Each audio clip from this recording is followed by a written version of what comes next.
I always wanted to say, even to myself, forgive instantly, learn instantly, move on instantly. Yizona izinto lezi ey'shaye abantu kakhulu. Abanye instead of going forward babuyele emumva ngenxa yalo 3. And ngale nkathi umxolela umuntu ngokusheshsha wenza ukuthi environment for you and ukusebenzisana kube lula.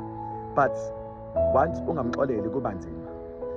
Uma uthi move on instantly wenza ukuthi wena usheshe uhile and futhi impilo yakho ikhambile kahle. Ngale nkathi ungathi move on early wenza ukuthi isimo sibe nzima for you. Thola ukuthi lo munye akabe ndaba. Uma ngabe ukufunda lokho uzokwazi ukuthi ungashawa imistake ebashayile abanye kakhulu ngoba lo muntu uzomxwaya umbone and then uzobusiyazi ukuthi umbeka kuphi.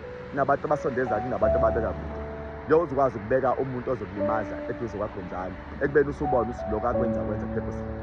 So yazi ukuthi uma ngabe lokho sikwamkela kuyasiza